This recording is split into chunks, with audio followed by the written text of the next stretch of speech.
नमस्कार दोस्तों, कैसे हो आप सभी। आई होप कि आप अच्छे होंगे, आपकी पढ़ाई अच्छे से चल रही होगी। आज हम 11th के स्टूडेंट्स के लिए फिजिक्स से रिलेटेड वीडियो लेकर आए हैं। इस वीडियो से हम 11th का फर्स्ट चैप्टर मात्रक एवं मापन को स्टार्ट करने जा रहे हैं। इस वीडियो में हम बात करेंगे कि भौतिक राशियां क्या होती है, ये कितनी प्रकार की होती है। साथ में हम बात करेंगे कि मात्रक क्या होते हैं, मात्रकों की पद्धतियां कौन कौन सी है, और मात्रकों की अंतरराष्ट्रीय पद्धति एसआई सिस्टम के बारे में यहां पर चर्चा करने वाले हैं। मूल मात्रकों की चर्चा करने वाले हैं। एक एक करके सभी मूल मात्रकों को आज के इस वीडियो में परिभाषित करेंगे, समझेंगे। विद्यार्थियों, इससे पहले हमने फिजिक्स से रिलेटेड, साइंस से रिलेटेड एक बेसिक वीडियो अपने चैनल पर अपलोड कर दिया है। उस वीडियो में हमने बात की है कि आपने जो विज्ञान संकाय लिया है, साइंस स्ट्रीम का जो चयन किया है, उसका क्या फायदा है, क्यों चयन किया है, उसके बारे में हमने चर्चा की। उसमें हमने ये भी देखा कि विज्ञान क्या है, ये कितने प्रकार की होती है। साथ में हमने फिजिक्स के बारे में विस्तृत चर्चा की कि फिजिक्स क्या होती है, फिजिक्स के प्रमुख कितने भाग होते हैं, फिजिक्स का विभिन्न क्षेत्रों में क्या क्या योगदान है। इसके साथ में हमने उस वीडियो में प्रकृति में पाए जाने वाले मूल बलों के बारे में बताया, प्रकृति में जो संरक्षण नियम है उनके बारे में हमने बताया। तो फिजिक्स का एक बेसिक वीडियो है, काफी महत्वपूर्ण वीडियो है, उसको आप अपने चैनल पर जाकर देखें, समझें। मैंने उस वीडियो की लिंक इस वीडियो की डिस्क्रिप्शन में भी दे रखी है, आप वहां से भी उस वीडियो को देख सकते हैं, का आनंद ले सकते हैं। विद्यार्थियों, यदि आप हमारे YouTube चैनल पर नए हैं तो चैनल को सब्सक्राइब कर लीजिए, साथ में बेल आइकन भी दबा दीजिए ताकि आपको आगे की वीडियोस की नोटिफिकेशन रहे। अब मैं आपको बता दूं कि हम एनसीईआरटी के नए सिलेबस के अकॉर्डिंग एक एक करके सभी चैप्टर के सभी टॉपिक्स का अध्ययन करने वाले हैं। आज मैंने पहला चैप्टर का शुभारंभ कर दिया है। पहले चैप्टर का पहला टॉपिक हम लेकर चलेंगे। इसी प्रकार से एक एक करके सभी टॉपिक्स को देखने वाले हैं, समझने वाले हैं। तो आज ही अपने चैनल को सब्सक्राइब कर लीजिए, बेल आइकन भी दबा दीजिए ताकि आपको आगे की वीडियोस का नोटिफिकेशन तुरंत मिलता रहे। इसके साथ में अपने क्लासमेट के साथ में जरूर शेयर करें, अपने सहपाठियों के साथ में जरूर शेयर करें ताकि हमें अधिक से अधिक मोटिवेशन मिल सके, हम ज्यादा से ज्यादा और अच्छे से अच्छे वीडियो आपके लिए लेकर आ सके। विद्यार्थियों, बिना किसी देरी के अब मैं इस वीडियो को स्टार्ट करता हूं। देखिए, अपना जो पहला चैप्टर है वो है मात्रक एवं मापन, यूनिट एंड मेजरमेंट। इस पूरे चैप्टर में हम दो तीन चीजों की बात करते हैं कि विभिन्न जो भौतिक राशियां हैं उनका मात्रक क्या क्या होता है, उनको किस तरीके से मापते हैं। साथ में देखो, मैं इस चैप्टर में हम बात करने वाले हैं विभिन्न मात्रकों के बारे में, विभिन्न मात्रकों की पद्धतियों के बारे में। इसके अलावा यहाँ पर हम त्रुटि के बारे में भी चर्चा करेंगे। साथ में विमाएं, एक महत्वपूर्ण टॉपिक है विमा, डायमेंशन, उसके बारे में भी इस चैप्टर में पढ़ने वाले हैं। फिलहाल आज की इस वीडियो में हम देखेंगे मात्रक के बारे में कि मात्रक होता क्या है। चलिए, सबसे पहले हम बात करते हैं भौतिक राशियों की, फिजिकल क्वांटिटीज। तो भौतिक राशियां किसे कहते हैं, भौतिक राशियां होती क्या है। कि बहुत सारी राशियां हैं, उनमें से हम भौतिक राशियां किसे कहेंगे, तो ऐसी राशियां जिन्हें हम माप सकें, जिन्हें हम तौल सकें, तो उन राशियों को हम भौतिक राशियां कहते हैं, फिजिकल क्वांटिटीज कहा जाता है। चलिए, मैं डेफिनेशन आपके सामने रख देता हूं, फिर इसके एग्जांपल्स की यहां पर चर्चा करेंगे। तो देखिए, भौतिक राशियां किसे कहेंगे कि वे राशियां जिन्हें मापा या तोला जा सके, वे राशियां जिन्हें जिन्हें मापा या तोला जा सके, मापा या तोला जा सके, जिन्हें माप सके, जिन्हें तौल सकें, भौतिक राशियां कहलाती है।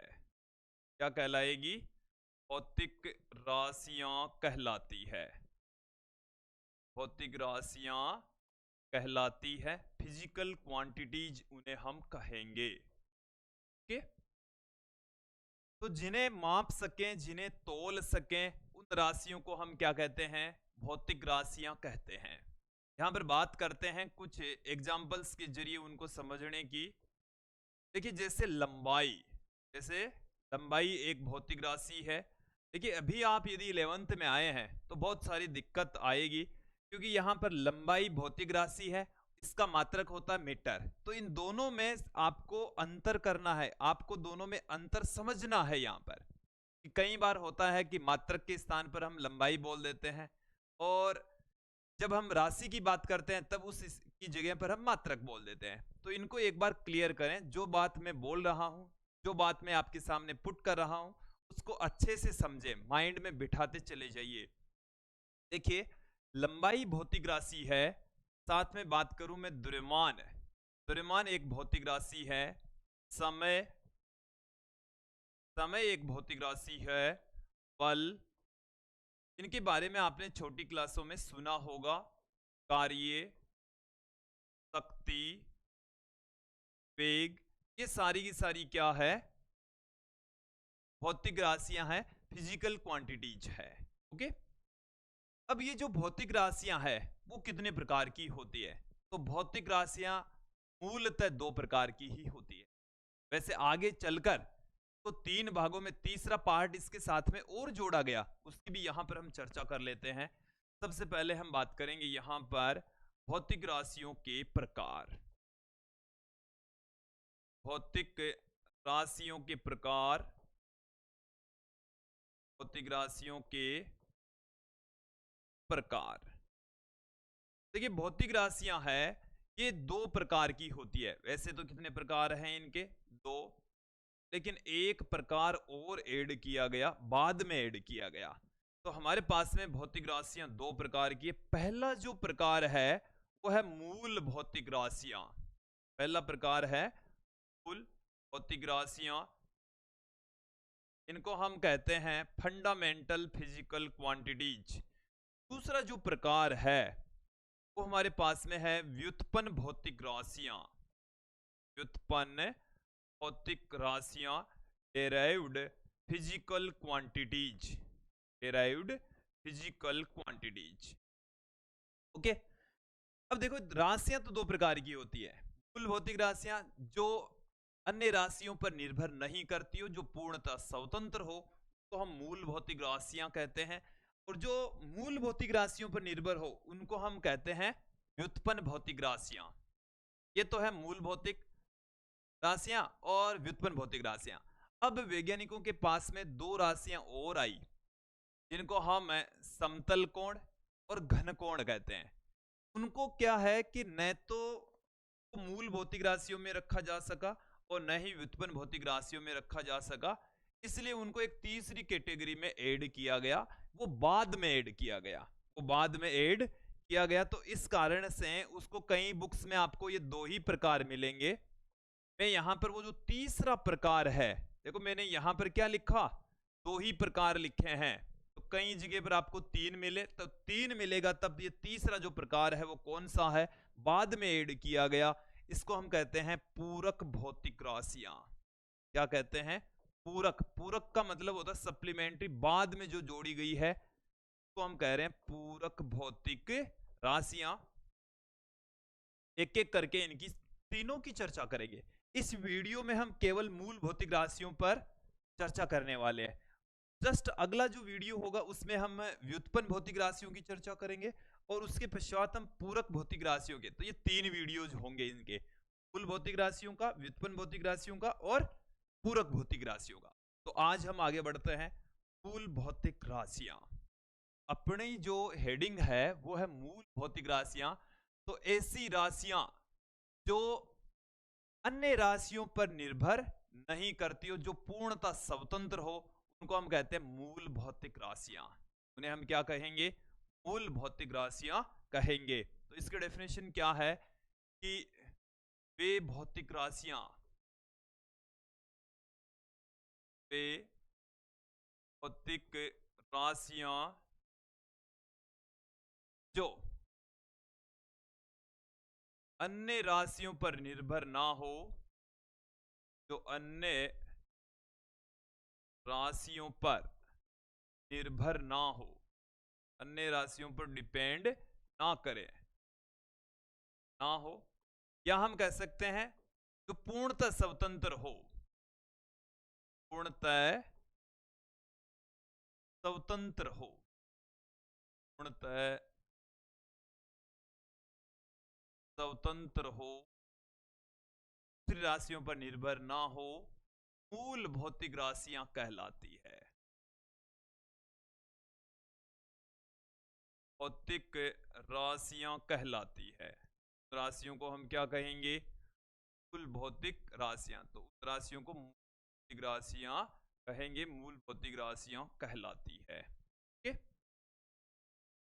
जो दूसरी राशियों पर डिपेंड ना करें। अब ये जो मूल भौतिक राशियां है, ये 7 प्रकार की होती है। ये 7 होती है। ये कितनी है?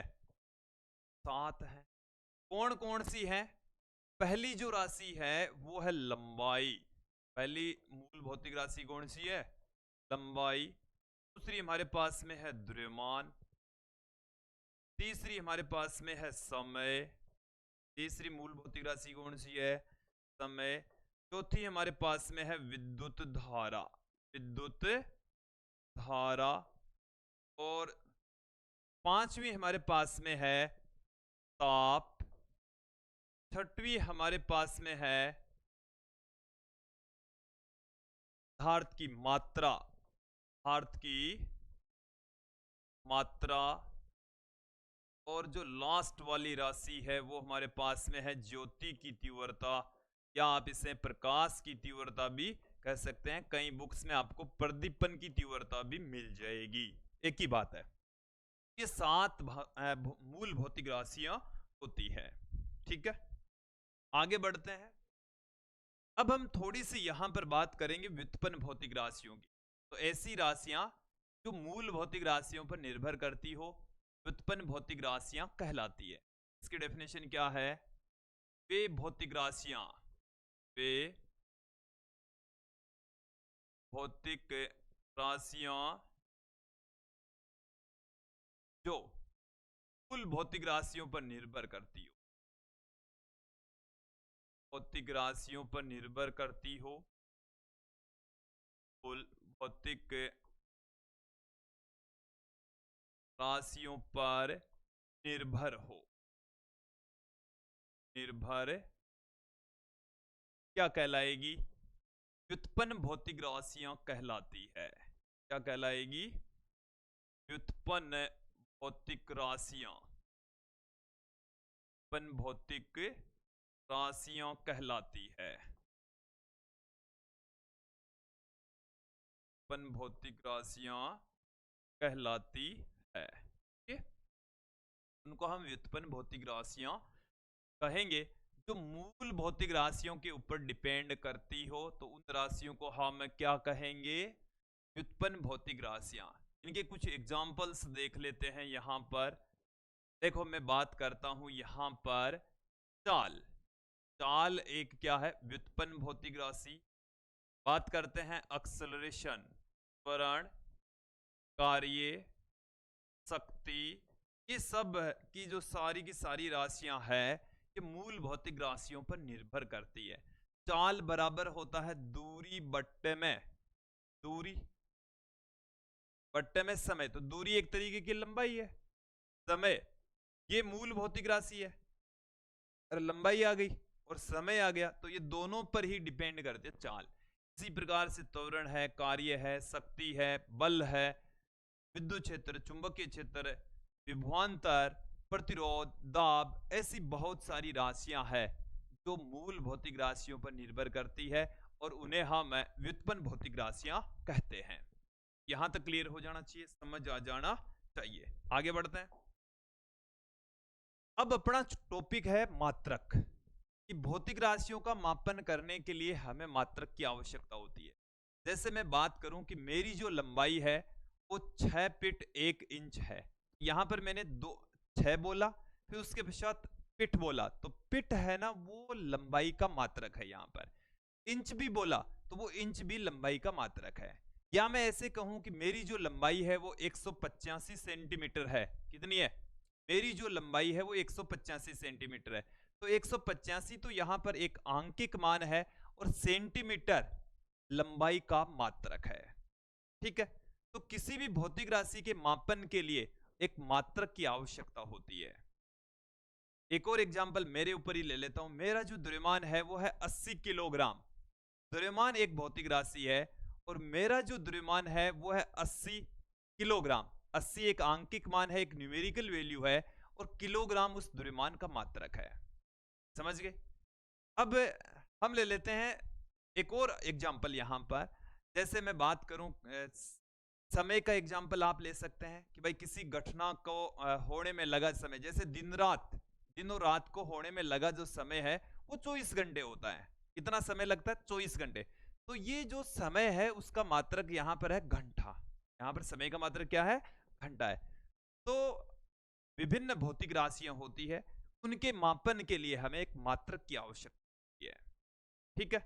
तो किसी भौतिक राशि के मापन के लिए एक मान हम फिक्स करते हैं। पहले एक मान फिक्स करेंगे, उसके मल्टीपल में ही दूसरा मान होगा। जैसे मैं मेरे द्रव्यमान की बात करूं तो मेरा द्रव्यमान 80 किलोग्राम। तो पहले वैज्ञानिकों ने 1 किलोग्राम को डिसाइड किया। कितना डिसाइड किया? कि भाई ये 1 किलोग्राम होता है। फिर उसके बाद में 1 किलोग्राम का मैं जो वो 1 किलोग्राम वैज्ञानिकों ने डिसाइड किया उसका 80 गुणा हूं। कितना गुणा हूं? 80 गुणा हूं। मेरा जो द्रव्यमान है वो 80 किलोग्राम हो गया। तो इसी प्रकार से किसी भी भौतिक राशि के मापन के लिए वैज्ञानिकों ने, हम सब ने मिलकर एक मान फिक्स कर रखा है और उस मान के मल्टीपल में ही उस भौतिक राशि की मापन करेंगे तो उसके मल्टीपल में ही जो मान आएंगे। ठीक है। तो इसके डेफिनेशन क्या हो गई? किसी भौतिक राशि के मापन के लिए निश्चित किया गया मान सी भौतिक राशि के मापन के लिए, भौतिक राशि के मापन के लिए, मापन के लिए निश्चित किया गया मान, निश्चित किया गया मान उस भौतिक राशि का मात्रक कहलाता है। भौतिक राशि का, उस भौतिक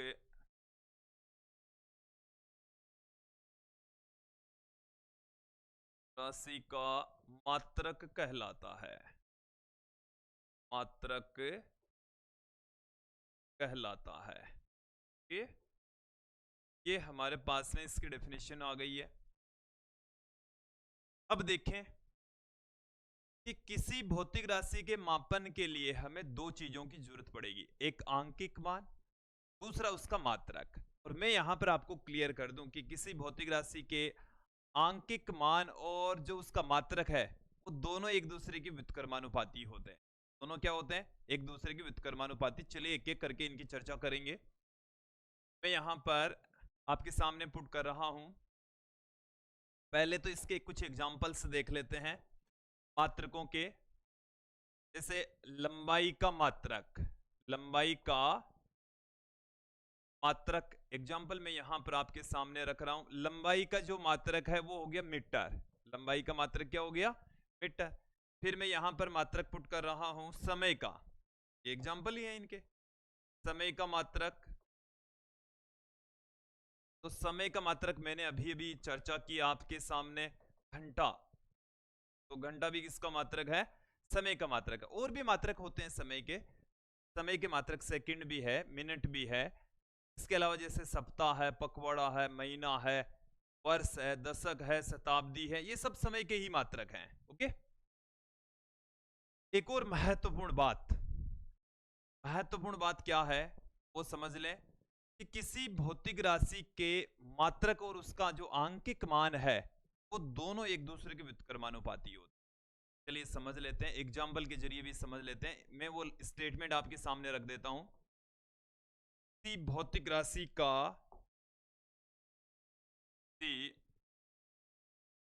भौतिक राशि का, भौतिक राशि का मात्रक, किसी भौतिक राशि का मात्रक व उसका आंकिक मान, का आंकिक मान, आंकिक मान एक दूसरे के व्युत्क्रमानुपाती होते हैं, एक दूसरे के व्युत्क्रमानुपाती होते हैं, कर्मानुपाती होते हैं, एक दूसरे के क्या होते हैं, कर्मानुपाती होते हैं। अब जैसे कोई भी हमारे पास में भौतिक राशि है, उसके मात्रक को मैं यहां पर पुट कर रहा हूं u से पुट कर रहा हूं u से, और उसके आंकिक मान को मैं पुट करूंगा n से पुट करूंगा n से। तो आंकिक मान n और ये जो मात्रक है वो दोनों एक दूसरे के क्या होते हैं, व्युत्क्रमानुपाती होते हैं। जब भी प्रोपोर्शनल का साइन हटता है तो वहां पर आ जाता है एक कांस्टेंट, वहां पर क्या आ जाता है, एक कांस्टेंट आ जाता है, और यहां से n इंटू यू बराबर अपने पास में आ जाएगा कांस्टेंट, क्या आ जाएगा अपने पास में, ठीक है। ये अपने पास में आ चुका है, एक अच्छा रिलेशन आ गया है, n इंटू यू बराबर आता है कांस्टेंट, नियत रहता है। दो विभिन्न स्थितियों के लिए मैं ऐसे भी लिख सकता हूं n1 u1 बराबर n2 u2, ये भी हम पुट कर सकते हैं, ये भी हम लिख सकते हैं, पुट कर सकते हैं, ओके। अब यहां पर इसके लिए मैं एक एग्जांपल और ले लेता हूं, इसी का, इस लाइन का, इस स्टेटमेंट का मैं यहां पर एग्जांपल आपके सामने पुट कर रहा हूं। जैसे हमारे पास में कोई डिस्टेंस है, कोई दूरी है, वो दूरी है 25 किलोमीटर, कितनी है, 25 किलोमीटर दूरी, ठीक है। तो ये तो हमारे पास में है आंकिक मान n1 और ये है इसका मात्रक u1, ओके। इसको मैं क्या लिख सकता हूं, 25,000 मीटर लिख सकता हूं, 25,000 मीटर। तो ये अपने पास में आ गया n2 और ये अपने पास में आ गया u2। आप यहां पर देखेंगे u1 है किलोमीटर में और u2 है मीटर में, दोनों में से बड़ा कौन सा, किलोमीटर बड़ा, तो मान छोटा, दोनों का जो मल्टीपल है वो फिक्स है, 25 किलोमीटर 25,000 मीटर के बराबर होता है। तो यहां पर यूनिट बड़ी है, मात्रक यूनिट बड़ी, मात्रक बड़ा, तो न्यूमेरिकल वैल्यू छोटी। यहां पर मात्रक है वो है छोटा, न्यूमेरिकल वैल्यू बड़ी। मल्टीपल में आप इनको लिख रहे हैं, और 25 किलोमीटर को हम 25,000 मीटर भी लिख सकते हैं, यही बात है। n1 u1 बराबर होता है n2 u2 के, ये आपको समझ आ जाना चाहिए, क्लियर हो जाना चाहिए, ठीक है। अब देखिए किसी भी भौतिक राशि के मात्रक की कुछ विशेषताएं होनी, मात्रक की भी क्या है, कुछ विशेषताएं होनी चाहिए, मात्रक की खासियत, मात्रक के कुछ गुण होने चाहिए। मात्रक ऐसे ही तो निर्धारित नहीं कर दिए जाते, मात्रक हम ऐसे ही निर्धारित नहीं कर सकते, क्या है, उनके कुछ गुण होने चाहिए। मात्रकों के चयन, मात्रकों के चयन में ध्यान रखने योग्य बातें, ध्यान रखने योग्य बातें कौन कौन सी बातें हैं, मैं आपको शॉर्ट में यहां पर बताने जा रहा हूं। पहली और महत्वपूर्ण बात है कि मात्रक इस तरीके का होना चाहिए तो सर्वमान्य हो, हर जगह मान्य हो, हर जगह मान्य होना चाहिए। ऐसा नहीं कि भाई एक देश में या एक जगह पर वो लागू हो रहा है, एक जगह पर उनके वहां के लोग समझ रहे हैं, तो वो सर्वमान्य होना चाहिए। मात्रक क्या होना चाहिए, सर्वमान्य होना चाहिए, सुपाठ्य, आराम से उसको पढ़ा जा सके, सुपाठ्य। इसके अलावा बाह्य कारकों पर अनिर्भर, बाह्य कारकों के ऊपर उसका जो मान है, बाह्य कारकों पर अनिर्भर, जैसे एक स्थान से दूसरे स्थान पर चले जाएं तो मात्रक नहीं बदलना चाहिए, उसकी वैल्यू नहीं बदलनी चाहिए। समझ में आ गई बात। और देखिए एक ऐसा भी होना चाहिए कि वो किसी भी भौतिक राशि के मापन के लिए बिल्कुल सही बैठता हो, फिट बैठता हो। जैसे हम लंबाई का मात्रक मीटर ले रहे हैं, पर यदि हमारे पास में जो लंबाइयां हैं वो मीटर की रेंज में ही है, यदि हम लंबाइयों को मिलीमीटर में लेते, कम लंबाई का मात्रक क्या रख लेते, मिलीमीटर, तो मिलीमीटर तो बहुत छोटा होता है, हमारी लंबाई मापेंगे तो बहुत सारे मिलीमीटर हो जाएंगे। इसी प्रकार से जैसे मैं सिक्कर जयपुर के बीच की डिस्टेंस मापूं, वो तो मिलीमीटर में तो क्या होगी, बहुत ज्यादा होगी। इस कारण से क्या होता है, मात्रक सुविधाजनक होना चाहिए। मात्रक कैसा होना चाहिए, सुविधाजनक मात्रक होना चाहिए। आप इनको और बेटर तरीके से हमारे नोट्स की हेल्प से पढ़ सकते हैं। मात्रक सुविधाजनक होना चाहिए। ये फिर आगे बढ़ते हैं, इसी वीडियो को थोड़ा आगे बढ़ाते हैं, यहां पर बात करते हैं मात्रकों की पद्धतियां। तो विद्यार्थियों,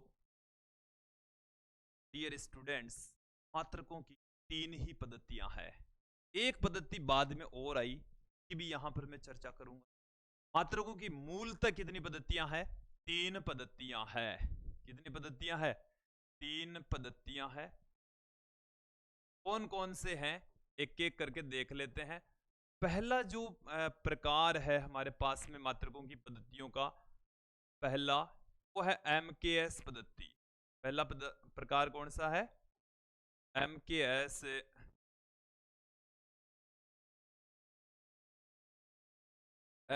पद्धति। दूसरा जो प्रकार है वो हमारे पास में है CGS पद्धति।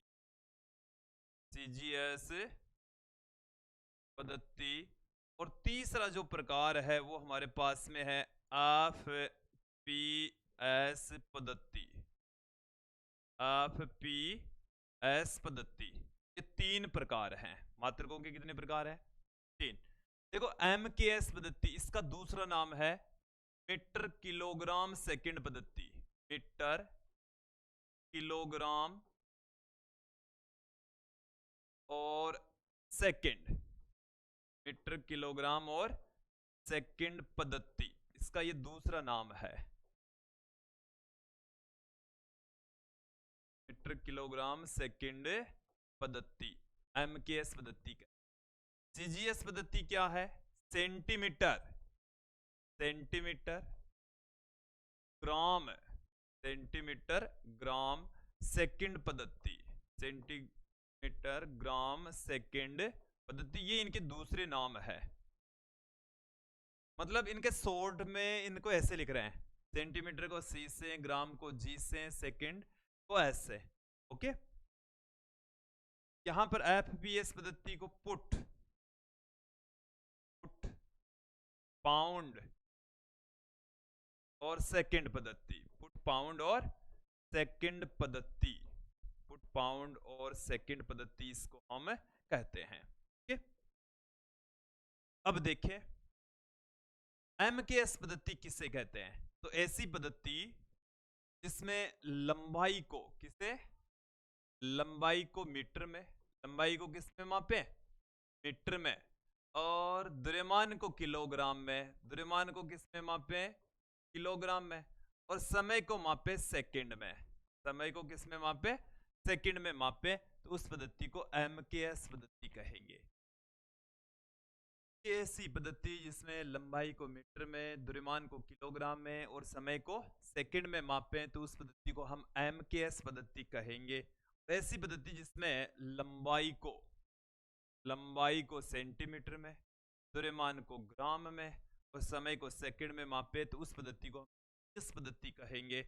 तीसरी पद्धति है जिसमें लंबाई को पीठ में, द्रव्यमान को पाउंड में और समय को सेकंड में मापे, तो उस पद्धति को हम FPS पद्धति कहते हैं। ये ब्रिटिश पद्धति भी कहलाती है। वैसे मोस्टली जब हम अध्ययन करते हैं तो इन दोनों पद्धतियों में ही अध्ययन करते हैं, MKS पद्धति और CGS पद्धति। ये 3 पद्धतियां चलती थी, ये प्रचलित तीनों ही पद्धतियां हैं। अब विद्यार्थियों, वैज्ञानिकों ने मिलकर किया एक नई पद्धति का निर्माण किया कि ये कहा कि अलग अलग देशों में अलग अलग स्थानों पर भौतिक राशियों के मापन के लिए अलग अलग मात्रक है यूज में लिए जा रहे हैं। इसकी बजाय पूरे संसार में सभी देशों में एक ही मात्रक यूज में लें तो ज्यादा अच्छा रहेगा, कम्युनिकेशन भी बढ़ेगा, चीजों को समझने में भी अच्छा रहेगा। तो एक नई पद्धति का निर्माण किया जिसे हम अंतरराष्ट्रीय पद्धति कहते हैं, एसआई सिस्टम कहा जाता है। क्या कहा जाता है? SI system. देखिए, मात्रकों की अंतरराष्ट्रीय पद्धति, इसको हम शॉर्ट में कहते हैं एसआई सिस्टम। क्या कहते हैं? एसआई सिस्टम इसको कहा जाता है, एसआई सिस्टम इसको बोलते हैं। ओके, ये जो एसआई सिस्टम है वो एमकेएस पद्धति का संशोधित रूप है, एमकेएस पद्धति का संशोधित रूप है। ये एमकेएस पद्धति को ही में ही सुधार करके एक नई पद्धति बनाई, इसको हम क्या कहते हैं? एसआई पद्धति कहते हैं। एक और महत्वपूर्ण बात, ये सर्वमान्य है, हर जगह मान्य होगी, सर्वमान्य, भाई सारे देशों में इसको माना गया है। कौन सी पद्धति को? एसआई पद्धति को, सिस्टम ऑफ इंटरनेशनल। ठीक है, अब ये जो पद्धति है इसमें एक मूल भौतिक राशि, जो मूल भौतिक राशियां हैं हमने 7 पढ़ी है, उनके बारे में इसी पद्धति में ही बताया गया है, इसी पद्धति के अंदर उसकी चर्चा हुई है। चलिए, इस पद्धति के अंदर मूल जो भौतिक राशियां हैं वो 7 प्रकार की है। मूल भौतिक राशियां कितने प्रकार की है? 7 प्रकार की है। चलिए एक एक करके देख लेते हैं। सबसे पहले मैं हेडिंग डाल रहा हूं, मूल भौतिक राशियां। भौतिक राशियां ये एसआई पद्धति का ही रूप है। ये 7 हैं भाई, कितनी है? 7। देखो यहां पर मैंने पहले से ही ये टेबल बना दी है और ये 7 है भाई, ये 6, ये 7। ओके, चाहे तो यहां पर एक लाइन में निर्मित कर देता हूं, ये हमारे पास में यहां पर लाइन आ गई है। चलिए, गायब भी हो गया सब कुछ, वापस ले आते हैं, कोई बात नहीं है, यहां ऐसे ही काम चला लेंगे। ठीक है, वापस लौटते हैं। मूल भौतिक राशियां ये 7 है। हमने कौन कौन सी पढ़ी है? पहली जो राशि पढ़ी है वो हमने पढ़ी है लंबाई। क्या पढ़ी है? लंबाई। दूसरी हमने पढ़ी है द्रव्यमान। दूसरी हमने भौतिक राशि कौन सी पढ़ी है? द्रव्यमान पढ़ा है। तीसरी भौतिक राशि हमने पढ़ी है समय। चौथी हमने पढ़ी है, चाहे आप विद्युत धारा ले लीजिए या ताप ले लीजिए, क्या लेंगे? मैं ही लेता हूं, विद्युत धारा हम ले रहे हैं, विद्युत धारा। जो 5वीं हम ले रहे हैं ताप, ये मैंने वैसे आपको पहले भी बता दिया है। और ये हमारे पास में है पदार्थ की मात्रा, पदार्थ की मात्रा। और अंतिम जो राशि है वो हमारे पास में है ज्योति की तीव्रता, ज्योति की तीव्रता, या इसको हम प्रदीपन की तीव्रता भी कहते हैं। ठीक है, एक एक करके इनके बारे में देखिए। इनकी अंग्रेजी क्या है? इसको बोलते हैं लेंथ। क्या बोलते हैं भाई? तो लेंथ कहते हैं। इसको मास कहा जाता है, अंग्रेजी में इसको क्या कहते हैं? मास। समय को हम कहेंगे टाइम। इसको हम कहते हैं इलेक्ट्रिक करंट, इलेक्ट्रिक करंट इसको कहेंगे। ताप, ताप को हम कहते हैं टेम्परेचर।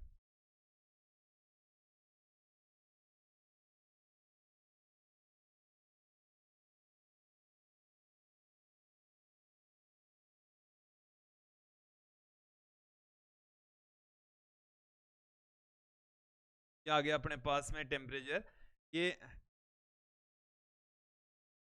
क्वांटिटी ऑफ सब्सटेंस, ये इंटेंसिटी ऑफ लाइट। ठीक है, ये 7 भौतिक राशियां हैं।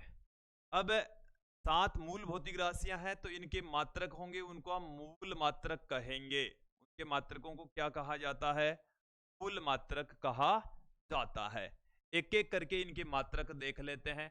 लंबाई का जो मात्रक होता है वो होता है मीटर। लंबाई का मात्रक क्या होता है? मीटर होता है। फिर है द्रव्यमान। द्रव्यमान का मात्रक होता है किलोग्राम। द्रव्यमान का मात्रक क्या होता है? किलोग्राम होता है। फिर समय। समय का मात्रक होता है सेकंड। समय का मात्रक होता है सेकंड। विद्युत धारा। विद्युत धारा का जो मात्रक है वो होता है एम्पियर। विद्युत धारा का मात्रक क्या होता है? एम्पियर। ताप। ताप का मात्रक जो ऐसा ही मात्रक है वो होता है केल्विन। पदार्थ की मात्रा का मात्रक होता है मोल। और अंत में हमारे पास में है ज्योति की तीव्रता, जिसका मात्रक होता है कैंडेला। जिसका मात्रक क्या होता है? कैंडेला होता है। अब यहां पर एक एक करके इनके प्रतीक चिन्ह की बात करते हैं।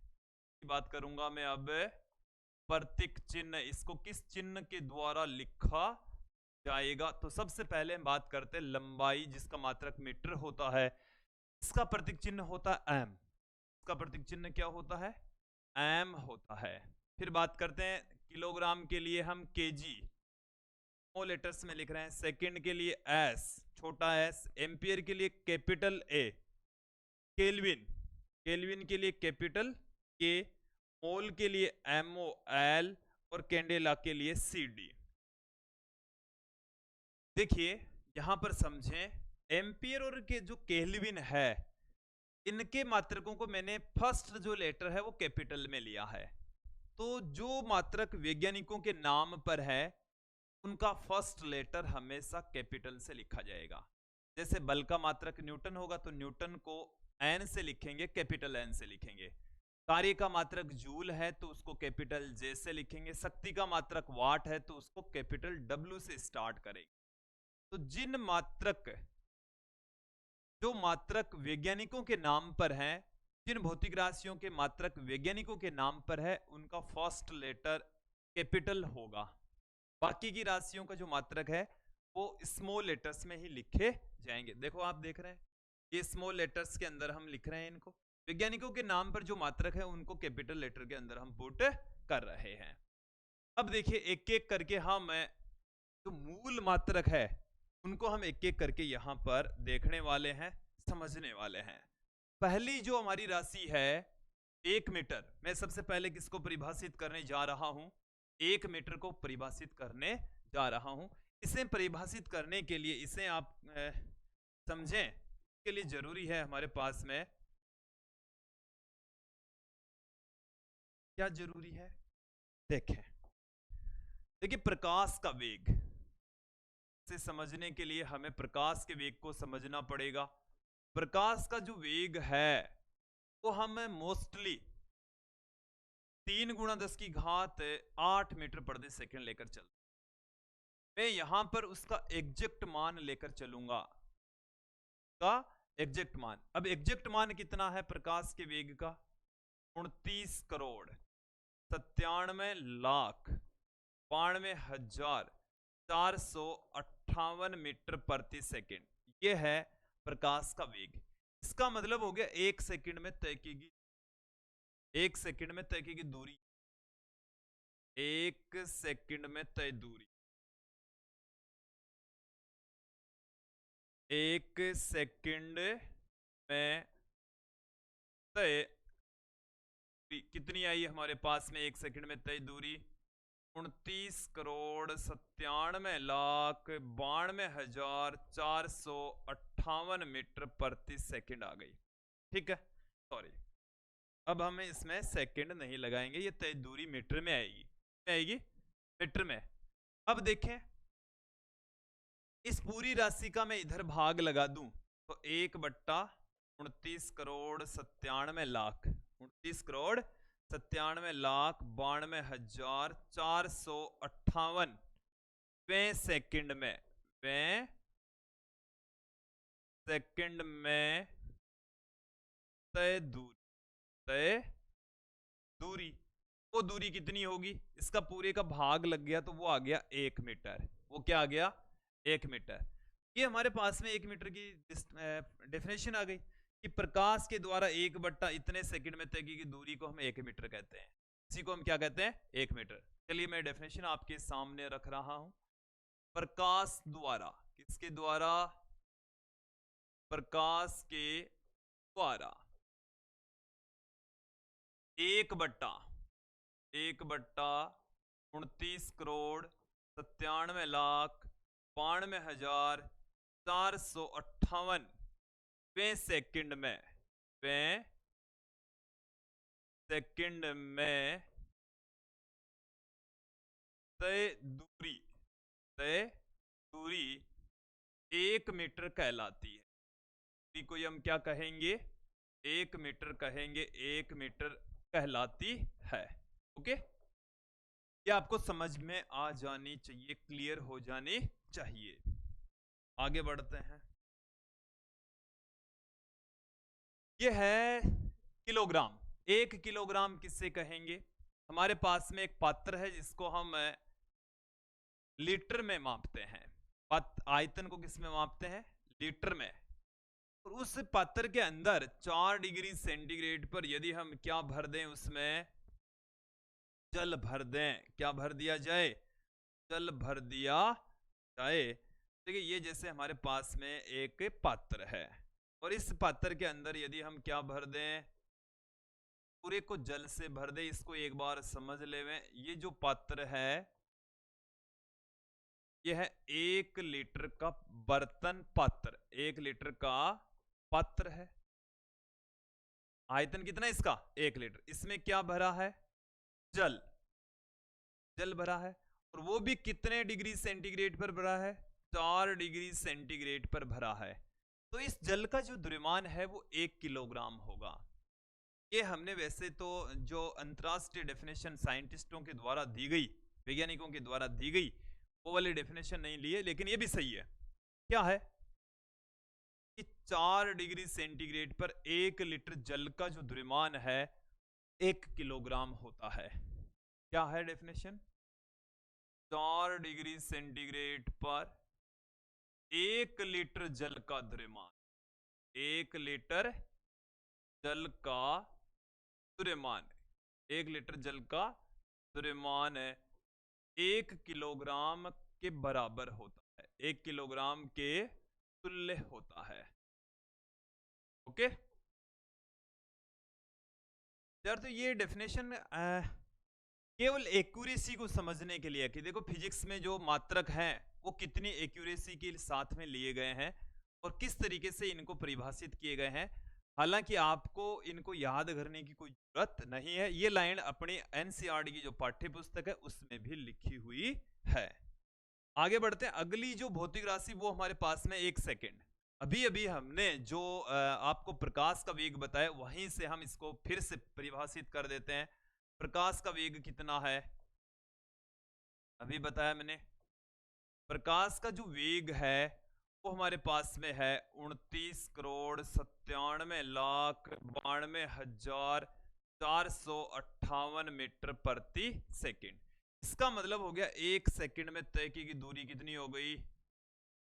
1 सेकंड में प्रकाश द्वारा तय दूरी, प्रकाश द्वारा तय दूरी वो हो जाएगी 29,97,92,458 मीटर।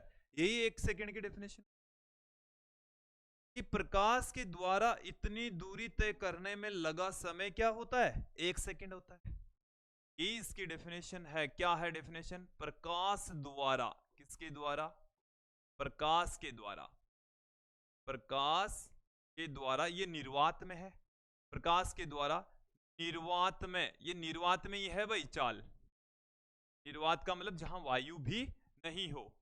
29,97,92,458 मीटर दूरी तय करने में लगा समय।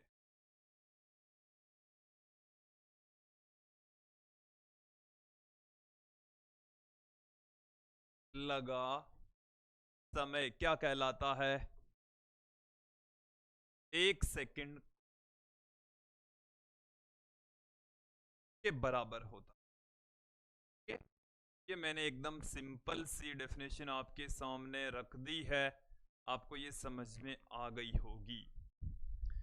आगे बढ़ते हैं, बात करते हैं अब एम्पियर।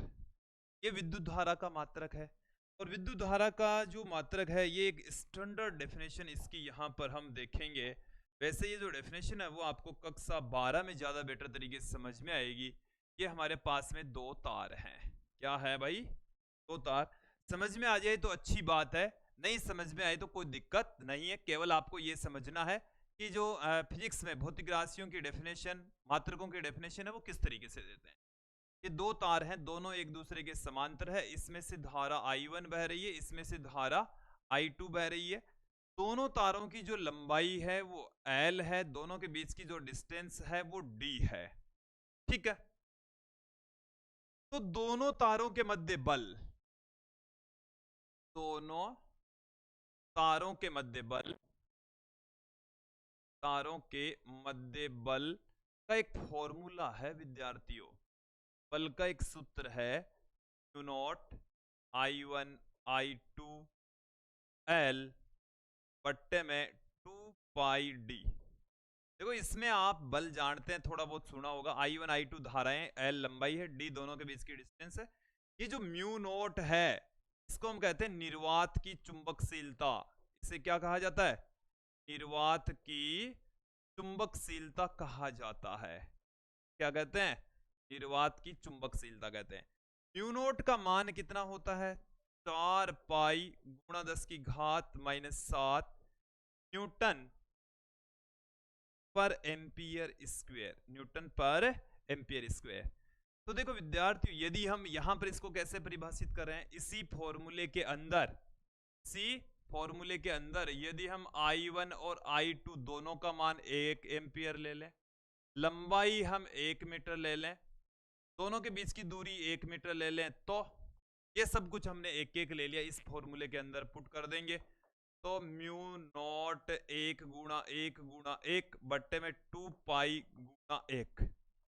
अब देखो म्यू नॉट का जो मान है वो है 4 पाई गुणा 10 की घात -7 और 2 पाई नीचे पढ़ाई है, तो F बराबर अपने पास में आ गया 2 गुणा 10 की घात -7 न्यूटन। क्या आ गया? F बराबर 2 गुणा 10 की घात -7 न्यूटन। अब देखो इसको हम कैसे परिभाषित करेंगे कि दो समांतर तार हैं जिनकी लंबाई 1-1 मीटर है, दोनों के बीच की डिस्टेंस 1 मीटर है। ठीक है, और दोनों के बीच में यदि 2 गुणा 10 की घात -7 न्यूटन बल लगता है तो प्रत्येक तार में से बहने वाली धारा 1-1 एम्पियर हो सकता है आपको थोड़ी कम समझ में आई डेफिनेशन। देखो क्या है, तो एकांक लंबाई वाले, एकांक लंबाई वाले, एक बार इन सब दोबारा लिखेंगे। क्या है? तो एकांक लंबाई वाले, लंबाई तो क्या है? 1-1 मीटर है। एकांक लंबाई वाले समांतर तार, समांतर तार एकांक दूरी पर, एकांक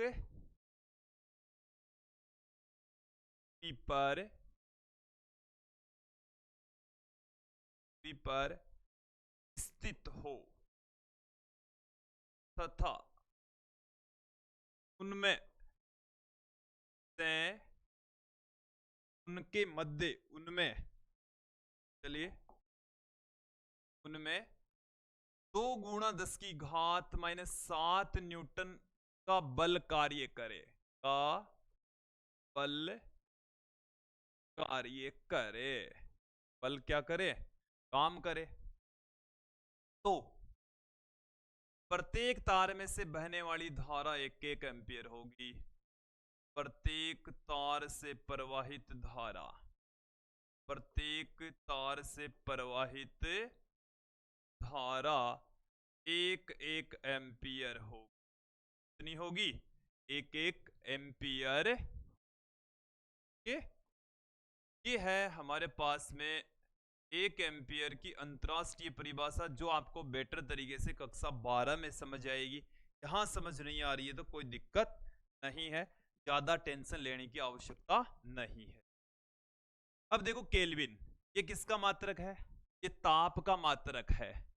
ताप को हम वैसे तो डिग्री सेंटीग्रेड में मापते हैं, डॉक्टर लोग फ़ारेनहाइट में मापते हैं, लेकिन वैज्ञानिक केल्विन में मापते हैं। जल का जो त्रिक बिंदु ताप है, जल का त्रिक बिंदु ताप, त्रिक बिंदु ताप का मतलब होता है कि जहां पर तीनों अवस्थाएं एक साथ में पाई जाती है, त्रिक बिंदु ताप। तो जल का जो त्रिक बिंदु ताप है वो होता है 273.16 केल्विन।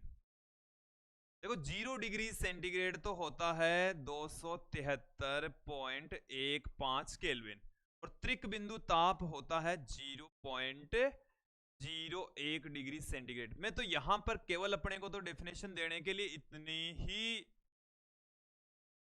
आवश्यकता है, ठीक है। तो देखो हम 1 केल्विन किसे कह देंगे? जल के त्रिक बिंदु ताप का 273.16वां हिस्सा 1 केल्विन कहलाता है। क्या है डेफिनेशन? जल के त्रिक बिंदु ताप का, त्रिक बिंदु ताप का 1/273.16वां भाग, 6वां भाग क्या कहलाता है? भाग 1 केल्विन कहलाता है। क्या कहलाता है? 1 केल्विन कहलाएगा। ओके, अब देखें अपने पास में मोल, 1 मोल पदार्थ की मात्रा का मात्रक है। ये किसका मात्रक है? पदार्थ की मात्रा को किस में मापते हैं? पदार्थ की मात्रा। वैसे तो इसकी 2-3 डेफिनेशन है भाई। 1 मोल किसे कहेंगे? 1 मोल किसे कहेंगे? 3 डेफिनेशन है वैसे। देखिए, अवोगाद्रो संख्या के बराबर यदि परमाणु हो तो उस पदार्थ की मात्रा को हम 1 मोल कहेंगे। यदि किसी पदार्थ के अंदर क्या हो, अवोगाद्रो संख्या के बराबर परमाणु या अणु होते हैं तो, या कण होते हैं, कणों की संख्या कितनी हो? अवोगाद्रो संख्या के बराबर। 1 मोल का मतलब हो गया अवोगाद्रो संख्या के बराबर कणों की संख्या होनी चाहिए। अवोगाद्रो संख्या के बराबर, के बराबर कणों की संख्या, तो वो 1 मोल के बराबर होती है। के बराबर होती है, 1 मोल के बराबर होती है। कणों की संख्या, यहां पर आपको परमाणु हो तो परमाणुओं की संख्या आ जाएगी, अणु है तो अणुओं की संख्या आ जाएगी, इलेक्ट्रॉन है तो इलेक्ट्रॉनों की संख्या आ जाएगी। अब बात आती है अवोगाद्रो संख्या होती क्या है, तो 6.023 गुणा 10 की घात 23 होती है। यदि इतने कण हैं, कण इतने हैं तो 1 मोल के बराबर होंगे। इसके बराबर होंगे, 1 मोल के बराबर होंगे। दूसरी डेफिनेशन क्या है 1 मोल की? वो हमारे पास में है कि यदि आपके पास में कोई भी परमाणु या अणु है तो उसकी द्रव्यमान संख्या के बराबर ग्रामों में ली गई मात्रा। क्या है डेफिनेशन? है अणु आपके पास में है या कोई परमाणु है तो अणु या परमाणु की द्रव्यमान संख्या के बराबर ग्रामों में ली गई मात्रा। द्रव्यमान संख्या के बराबर तुल्य ग्रामों में ली गई मात्रा, ग्रामों में ली गई मात्रा। देखो ये जब एग्जाम्पल के जरिए आप समझेंगे ना तो ये डेफिनेशन आपको बेटर तरीके से समझ में आएगी। जैसे मैं यहां पर बात करूं H2O, तो H का द्रव्यमान संख्या एक, दूसरे का भी एक, क्या हो जाएगी? 1 + 1 + ऑक्सीजन की हो गई 16, तो 18 ग्राम जो H2O है वो किसके बराबर होगा? 1 मोल के बराबर होगा। यही है, 18 ग्राम H2O के अंदर अवोगाद्रो संख्या के बराबर अणु होंगे। सीधी सी बात है। एक और डेफिनेशन है 1 मोल की, वो है एनटीपी पर 22.4 लीटर गैस का जो आयतन है वो 1 मोल के बराबर होता है। कि एनटीपी पर क्या हो, 22.4 लीटर गैस का जो आयतन है वो 1 मोल के बराबर होगा। देखिए एनटीपी पर 22.4 लीटर गैस का आयतन किसके बराबर होगा, 1 मोल के बराबर होगा। आपके पास में एक पात्र है, उसमें 22.4 लीटर गैस भरी है, तो वो 1 मोल के बराबर है। उसके अंदर कणों की संख्या देखेंगे तो अवोगाद्रो संख्या के बराबर है। उसका द्रव्यमान देखेंगे तो उसकी द्रव्यमान संख्या के ग्रामों में लेने के बराबर होगा। तीनों डेफिनेशन एक जैसी है, एक दूसरे से रिलेट करती है, आप समझ सकते हैं। अंतिम जो डेफिनेशन है वो काफी जटिल है, मैं यहां पर आपके पास में पहले ही मैंने लिख ली है, काफी जटिल है, समझना भी थोड़ा सा मुश्किल है। फिर भी किसी भी भौतिक राशि के मापन के लिए हम किस तरीके से उनको परिभाषित करते हैं वो हमारे पास में, कि किसी कर्षणिका का दाब इतना हो तथा ताप प्लेटिनम के गलनांक के बराबर हो, तो कर्षणिका के 1/6 लाख वर्ग मीटर क्षेत्रफल की प्रदीपन की तीव्रता 1 कैंडेला होगी। थोड़ी जटिल डेफिनेशन, बट आपको ये क्लियर हो जाना चाहिए कि भौतिक राशियों को किस तरीके से किया गया है। तो ये था आज का हमारा वीडियो, जिसमें हमने ये देखा कि मात्रक क्या होता है, और उसमें स्पेशली हमने मूल मात्रकों के बारे में चर्चा की है, और वो आपको समझ में भी आ गए होंगे। आज के लिए इतना ही। नेक्स्ट वीडियो में हम व्युत्पन्न भौतिक राशियों की चर्चा करेंगे, व्युत्पन्न मात्रक निकालना आपको समझाएंगे। तो आप हमारे साथ में यूं ही बने रहिए। आज के लिए इतना ही। धन्यवाद दोस्तों।